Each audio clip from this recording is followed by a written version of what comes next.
తక్కువ ఉందా? ఏ లోన్ రావటం లేదా? అయితే వెంటనే ఆలస్యం చేయకుండా ఈ నెంబర్ కి కాల్ చేయండి. నమస్తే, వెల్కమ్ టు మనం టీవీ. నా పేరు వలి. ప్రస్తుతం లైవ్ లో జాయిన్ అయ్యారు రిటైర్డ్ ఐఏఎస్ జయప్రకాష్ నారాయణ గారు. వారితో మాట్లాడదాం. జేపీ గారు నమస్కారం సార్. నమస్తే వల్లి. జేపీ గారు, బంగ్లాదేశ్ లో పరిస్థితులు ఎట్టుకుపోతున్నాయో కూడా అర్థం కాని సిచ్యువేషన్ కనిపిస్తుంది సార్. బంగ్లాదేశ్ లో ఈ పరిస్థితి రావడానికి ఇంత దారుణమైనటువంటి విషయాలు అక్కడ జరగటానికి ప్రధాన కారణం ఏం కనిపిస్తోంది? ప్రధాని హసీనా గారు అసలు దేశం వదిలి వెళ్ళిపోయారంటే అక్కడ పరిస్థితి మనకు అర్థమవుతోంది. ఎందుకు వచ్చింది సార్ ఈ సిచ్యువేషన్ అక్కడ? వల్లి, రెండు రకాలుగా మనకు చాలా దురదృష్టం. ఒకటి, గత 15 ఏళ్లలో ప్రజాస్వామ్యం పెద్దగా లేకపోయినా కూడా ఆర్థిక అభివృద్ధి బాగా సాధించారు. బంగ్లాదేశ్ మనకంటే చాలా దిగువన ఉండేది, తలసరి ఆదాయంలో మనకంటే పెరిగింది. రెండోది, అక్కడ ఉగ్రవాదాన్ని బాగా అరికట్టారు, తీవ్రవాద ధోరణిని, హింసాత్మక ధోరణిని.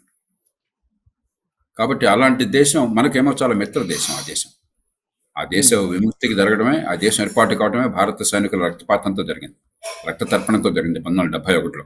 నాకు ఇంకా బాగా గుర్తుంది. 71లో డిసెంబర్ 3న యుద్ధం ప్రారంభమైంది. డిసెంబర్ 17 కల్లా అక్కడ పాకిస్తాన్ సైనికుల్ని మనం పట్టుకోగలిగాం, వారు లొంగిపోయారు. ఆ నేపథ్యంలో వచ్చింది. అలాంటిది ఇలా జరగడం ఖచ్చితంగా బాధాకరము. అందులో మనకి ఒక సామెత ఉన్నది, మనం మిత్రులను ఎంచుకోవచ్చు కానీ పొరుగు వాళ్ళని ఎంచుకోలేము. శాశ్వతంగా పొరుగువాడుగా ఉంటారు. కాబట్టి పొరుగు దేశం బాగుండాలని మనం కోరుకోవాలి. ఎందుకు ఇలా జరిగిందని చెప్పంటే, ప్రజాస్వామ్యంలో వల్లి 3 లక్షణాలు ఉండవలసినవి అక్కడ లేకుండా పోయింది. మొట్టమొదటిది నిజమైన రాజకీయ పోటీ. వివిధ పార్టీల మధ్య నిజమైన పోటీ ఉండి ప్రజలకు ప్రత్యామ్నాయం ఉన్నట్టయితే ప్రజాస్వామ్యం నిలబడుతుంది. కానీ అది కేవలం ఒంటెత్తి పోకట్లు పోయి పోటీ లేకుండా చేస్తే ఖచ్చితంగా ప్రజాస్వామ్యం బలహీనమవుతుంది. అక్కడ అదే జరిగింది. ఉదాహరణ, గత ఎన్నికలో అక్కడ కనీసం పోటీ కూడా చేయలేదు ప్రధాన ప్రతిపక్షం, వాళ్ళందరినీ జైలులో పెట్టారు. రెండోది, రాజకీయ స్వేచ్ఛలు లేవు. మీరు రాజకీయంగా పోటీ పడాలి, ప్రజాస్వామ్యం నడవాలని రాజకీయ అవి లేకుండా పోయినాయి. దాంతో ఏమైంది,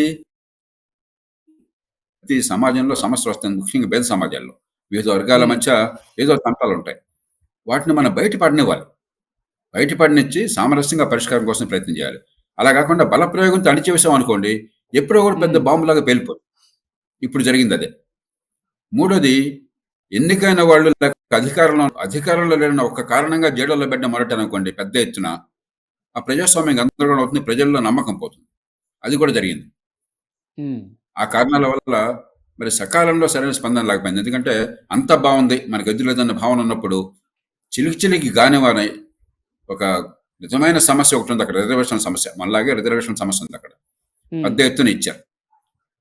కోర్టులు కూడా అనవసరంగా పూర్వం జోక్యం చేసుకుని రిజర్వేషన్లు కొనసాగించి ఏర్పాటు చేసినాయి.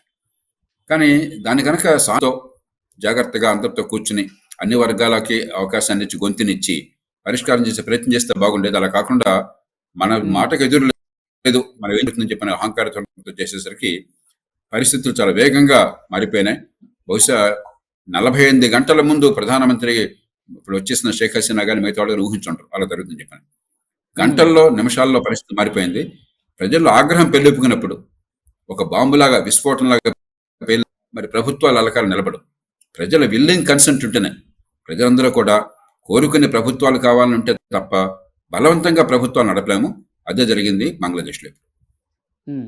సార్, ఇప్పుడు ప్రధాని కార్యాలయంలో కూడా చొచ్చుకొని వాళ్ళందరూ వచ్చేసి అంత గందరగోళం సృష్టించారంటే అంటే ఇంటెలిజెన్స్ అక్కడ ఊహించలేకపోవడం కారణం అంటారా, లేకపోతే విపరీతంగా పెళ్ళుబుకిన ఆగ్రహం ఆ రూపం దాల్చింది అనుకుంటారా? ఎట్లా చెప్పాలి సార్? ఖచ్చితంగా ఊహించలేకపోయినారు. ఎందుకంటే ఒక నియంత్రిత ధోరణి ఉన్నప్పుడు, ప్రభుత్వం బలంగా ఉన్నప్పుడు ప్రజల్లో వ్యతిరేకత ఉంది అన్న భావన వాళ్ళకి కలగదు. చుట్టూ ఉన్నవాళ్ళు కూడా మీరు ఏం కోరితే ఆ మాటలో చెప్తారు. స్వామిని మించిన స్వామి భక్తి ఉంటుంది, రాజును మించిన రాజభక్తి చూపెడతారు. దాంతో వాళ్ళు నమ్మకంలో బతుకుతుంటారు. రెండోది, ఒక్కసారి ప్రజలు 10,000 మంది 1,00,000 మంది రోడ్డు మీదకి వచ్చాక చట్టం ఎట్లా ఉన్నా కూడా మన ప్రజల్ని మనం చంపలేం. కాబట్టి తుపాకులను ఉపయోగించి వాళ్ళని అదుపు చేస్తాం చాలా కష్టం. అలాగే పోలీస్ యంత్రాంగం ఎంతమంది, 2,000 మందికి ఒక పోలీసు యంత్రాంగం ఉంటుంది, ఒక పోలీసు వాడు ఉంటాడు. కాబట్టి పోలీసుల ద్వారా కాదు నడిచేది ప్రభుత్వం. అవసరమైతే బలప్రయోగం చేయాలి, కానీ విల్లింగ్ కన్సెంట్ అంటే ప్రజలు సమ్మతి తెలియజేయాలి స్వేచ్ఛగా. అవును, ఈ ప్రభుత్వం ఇబ్బందులు ఉన్నా కూడా ఈ ప్రభుత్వం ఓకే అనుకోవాలి. అలా కాకుండా ఉన్నట్టయితే ప్రజల ఆగ్రహం వెలుపుగితే అదుపు చేయడం చాలా కష్టం అవుతుంది. ముఖ్యంగా ఆ, అలాంటి దేశాల్లో ఉదాహరణకి శ్రీలంకలో ఎలాగ జరిగింది మీకు గుర్తుండదు. ఆర్థిక సంక్షేమం వచ్చి అవును సార్, అక్కడ అవును. రాష్ట్రపతి ప్రధానమంత్రి పొరుగు దేశాలకు పారిపోయి వాడు రాష్ట్రపతి నిలయానికి వెళ్ళి ఇలాగే చేశారు. ఉమ్, అదే ఇప్పుడు బంగ్లాదేశ్లో జరిగింది. కాబట్టి అరాచకత్వం ఒకసారి వచ్చిన తర్వాత ఇక ప్రజలు అంత తేలిగ్గా లొంగరు. ప్రభుత్వ అధికారం చాలదు. ఉమ్. సార్, ముఖ్యంగా రిజర్వేషన్లకు సంబంధించి విపరీతమైన చర్చ జరుగుతుంది. 1-2 సార్లు న్యాయస్థానాలకు వెళ్ళి ఆ రిజర్వేషన్లని అదే విధంగా కొనసాగించేలా తీసుకున్నటువంటి చర్యలు ఇలాంటి పరిస్థితికి కారణం అనుకోవాలా? అంటే సయోధ్య కుదర్చడంలో పూర్తిగా షేక్ హసీనా గారు ఆ, ఆ, ఏకపక్షంగా వ్యవహరించిన పరిస్థితి దీనికి కారణం అనుకోవాలా? ఏమైందంటే మళ్ళీ అక్కడ రాజకీయానికి రిజర్వేషన్ల మధ్య సంబంధం ఉండదు. ప్రధానంగా ఏది సమస్య అయింది అక్కడ? 30% స్వతంత్ర సమరయోధులకి అన్నారు. స్వతంత్ర సమరయోధులు అంటే ఎవరు? 1971లో పాకిస్తాన్ నుంచి బంగ్లాదేశ్ విముక్తి పోరాటంలో పాలు పంచుకున్నవాళ్ళు.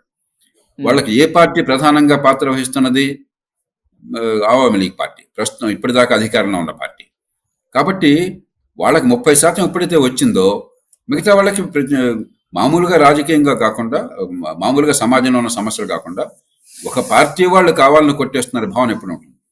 అప్పటికి ఏ మాట కామాట చెప్పాలి, షేక్ హసీనా గారు 2018లో రిజర్వేషన్లు చాలా మేరకు తొలగించారు. ఉన్నత స్థాయి రిజర్వేషన్ అన్ని కూడా ఏబిసి కేటగిరీలు తొలగించారు. ఒక కింది స్థాయి డి కేటగిరీ చిన్న చిన్న ఉద్యోగాలు మాత్రం కొనసాగించారు. కానీ కోర్టు దాన్ని కొట్టేసింది. గవర్నమెంట్ ఇచ్చినాక అంటే కోర్టులు కూడా మితిమీరిన జోక్యం చేసుకుంటే ముందు వెనక చూడకుండా ఏమవుతుందో కూడా మాకు అర్థమవుతుంది. దాంతో జాప్యం జరిగింది. 2018లో ఆర్డర్ ఇచ్చా కూడా ఇప్పటిదాకా అమలు కాలేదు. ఇప్పుడు మరింత పెద్ద ఎత్తున ఉద్యమం వచ్చింది, దాని సకాలం ఎదుర్కోలేకపోయినారు. చివరికి కోర్టు ఆలస్యంగా తీర్పునిచ్చినా కూడా అప్పటికి ఆలస్యం అయిపోయింది. ప్రజలు కోరుకునే తీర్పు వచ్చిన తర్వాత 50% ఉన్న రిజర్వేషన్లు 55% ఉన్న రిజర్వేషన్లని వాళ్ళు 8% పరిమితం చేశారు. అయినా కూడా ప్రజలు ఆగ్రహం చాలట్ల. ఓకే. ఇంకొకటిసారి ఈ రిజర్వేషన్ల ముసుగులో యువత నిరుద్యోగులు చేసే ఆందోళనలో కొంతమంది మతోన్మాద శక్తులు కూడా చొరబడి విపరీతంగా దాడులకు పాల్పడుతున్నారని ఒక ప్రచారం జరుగుతుంది సార్. అక్కడ ఉన్నటువంటి హిందువుల మీద దాడులు చేస్తున్నారని చెప్పి సోషల్ మీడియాలో చాలా ప్రచారం జరుగుతుంది. ఏమంటారు సార్? ఖచ్చితంగా బంగ్లాదేశ్లో ఏమైందంటే అవామీ లీగ్ ఏమో మతాలకు అతీతంగా ఒక సామరస్యమైన సమాజం కావాలని చెప్పాను. బంగ్లాదేశ్ ముస్లిం మెజారిటీ అయినప్పటికీ కూడా అక్కడ ఈ బెంగాలీ సంస్కృతిలో వాళ్ళు పూర్తిగా అంతర్భాగం. వాళ్ళ కట్టు చూసినా, వాళ్ళ వస్త్రధారణ చూసినా, లేకపోతే వాళ్ళ భాష చూసినా పూర్తిగా బెంగాలీ సమాజంతో మమేకమైపోయి ఉన్నారు. పాకిస్తాన్ లాగా వేరుగా ఉండేవాడు కాదు. పాకిస్తాన్కి బంగ్లాదేశ్కి గొడవ అయిపోయి విడిపోవడానికి కారణం కూడా ఏంటంటే పాకిస్తాన్ పూర్తిగా ఉర్దూ పంజాబీ సంస్కృతి తప్ప బెంగాలీ సంస్కృతిని గౌరవించాలి. బెంగాలీలు దాన్ని సహించలేకపోయినారు. కాబట్టి అవామీ లీగ్ కానీ లేకపోతే దేశంలో అత్యధికులు కానీ ఈ గొడవలు ఉండవు. కానీ దురదృష్టం ఏంటంటే కొద్ది మంది అక్కడ ఇస్లామిస్ట్ పార్టీలు ఆ సంస్థలకు చెందిన వాళ్ళు ఉన్నారు. వాళ్ళని ఎగదోసే సంస్థలు దేశం బయట ఉన్నాయి. పాకిస్తాన్ నుంచి కొంతకాలం చేశారు, ఇప్పుడు చేయకపోయినా కూడా ఐఎస్ఐ కానీ మరొకటి కానీ, అలాగే అంతర్జాతీయ ఉగ్రవాద సంస్థలు వాళ్ళని ఉపయోగించుకున్నాయి. ప్రతిపక్షంలో ఇప్పటిదాకా ఉన్నటువంటి బంగ్లాదేశ్ నేషనల్ పార్టీ బిఎన్పి వాళ్ళు బాగా చేరదీశారు రాజకీయ అవసరాల కోసం చెప్పాను. దాంతో వాళ్ళకి స్థానం పెరిగింది. అందుకనే బిఎన్పి అధికారంలో ఉన్నప్పుడు బంగ్లాదేశ్లో బాగా ఉగ్రవాద చర్యలు ఉంటాయి, మరి టెర్రరిస్టులు ఉంటారు. టెర్రరిస్ట్ మన దేశానికి కూడా ఇబ్బంది కలుగుతుంది. అవామీ లీగ్ ఉన్నప్పుడు ఆ ఇబ్బంది ఉండదు. దానివల్ల కొంత ఉంటుంది. రెండోది ఒకసారి అల్లకల్లోడం జరిగిన తర్వాత సంతట్లో సజీవమే అని చెప్పని వీళ్ళు పని చేస్తుండొచ్చు. కానీ ఇవాళ నా దృష్టిలో ఒక మంచి మనిషిని వాళ్ళు ఆపదన ప్రధానమంత్రిగా పెట్టుకున్నారు. మహమ్మద్ యూనస్ విజ్ఞుడైన మనిషి, ఉదార భావాలు గల మనిషి. ఆయన మతతత్వం ఉన్న మనిషి కాదు. ప్రజల్లో స్వేచ్ఛ పెరగాలి, అందరికీ పేదరికం పోవాలి, సమాజం మరి సయోధ్యగా ఉండాలని కోరుకునే మనిషి. కాబట్టి ఆయన కనుక అవకాశం ఇచ్చినట్టయితే బహుశా దాన్ని చల్లబరుస్తారు. దీనికి మనం కూడా భారతదేశం నుంచి అతిగా స్పందించకూడదు. ఎందుకంటే ప్రతి దేశానికి వాళ్ళ అంతర్గత సమస్యలు ఉంటాయి. మన వెంటనే మతం కారణంగా మరో కారణంగా మనం స్పందించడం మొదలెడితే ద్వేషాలు పెరుగుతాయి, ఎడబాటు మరింత పెరుగుతుంది. మనం కొంచెం ఓపిక వహించాలి. ఖచ్చితంగా అక్కడ మానవ హక్కుల ఉల్లంఘన జరిగితే మనం స్పందించాలి, వాళ్ళకి రక్షణ ఇవ్వాలి. కానీ అతిగా మితిమీరి స్పందించడం వల్ల మంచి కంటే చెడు ఎక్కువ జరుగుతుంది. కాబట్టి మనం కొంచెం సంయమనాన్ని పాటించినట్టయితే ఆ దేశం చక్కగా నమ్మకం నాకు. సార్, హసీనా గారు అలాగే సిబ్బంది అందరూ కూడా కట్టుబట్టలతో ఇక్కడ మన భారతదేశానికే వచ్చారు. భారతదేశం ఢిల్లీలో ఉన్నట్టుగా సమాచారం కూడా ఉంది. సో అంటే ఇప్పుడు భారతదేశం పాత్ర ఏంటి సార్?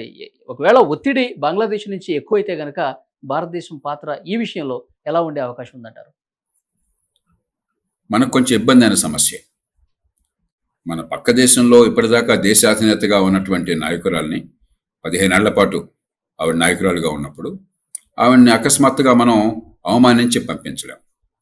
కానీ అదే సమయంలో మనకి వాళ్ళకి ఉన్నటువంటి ఈ చాలా సున్నితమైనటువంటి, ఇప్పుడు ఉదాహరణకి హిందూ ముసల్మాను పొరుగు దేశాలు, అక్కడ రాజకీయంగా లబ్ధి కోసం చెప్పిన భారత్ని బూచిగా చూపెట్టేసి రాజకీయం భారత్ చుట్టూ తిప్పేటువంటి నేషనల్ ఇతర పార్టీలు కానీ ఇవి ఉన్న నేపథ్యంలో మరి ప్రజలకు ఆగ్రహం ప్రస్తుతం ఉన్నప్పుడు ఆవిడ మీద మన దగ్గర ఉండటం కూడా అది మనకు కొంచెం ఇబ్బంది అవుతుంది. కానీ మనం పంపించడం, సున్నితంగా చెప్పి ఇంకో దేశంలో ఏర్పాటు చేయొచ్చు. బహుశా నేను అనుకోవటం బ్రిటన్ కానీ మరో దేశంలో కానీ ఏర్పాటు జరుగుతుంది, కాలం అయితే ఉండొచ్చు.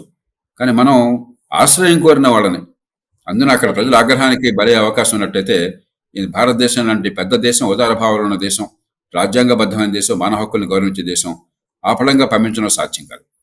అదే సమయంలో మనం కాస్త దౌర్జన్యతను ఉపయోగించి ఆవిడ వేరే చోట ఆవిడకి రక్షణ కలగాలి, మనకి బంగ్లాదేశ్తో ఇబ్బంది ఉండకూడదు, అలాంటి ఏర్పాటు జరగాలి. దానికోసం ప్రభుత్వం ప్రతిపక్షాలు కలిసి ప్రయత్నం చేస్తున్నారు. నా దృష్టిలో ఇవాళ పార్టీల మధ్య భేదాలు లేకుండా భారతదేశంలో అన్ని పార్టీలు ఈ విషయంలో ఏకాభిప్రాయంతో ఉన్నాయి. ఎందుకంటే అన్ని పార్టీలు కూడా బంగ్లాదేశ్లో మరి శాంతి ఉండాలని చెప్పని, ప్రజాస్వామ్యం ఉండాలని చెప్పని, ఆర్థిక ప్రగతి ఉండాలని చెప్పని, మతాతీతంగా కాస్త లౌకికమైనటువంటి పరిపాలన ఉండాలని కోరుకుంటున్నారు. కాబట్టి దానిలో అందరూ కలిసి వస్తారని నాకు నమ్మకం. చూద్దాం సార్ ఏం జరగబోతుందో. మంచి సమాచారం ఇచ్చారు. Thank you very much JP గారు. Thank you.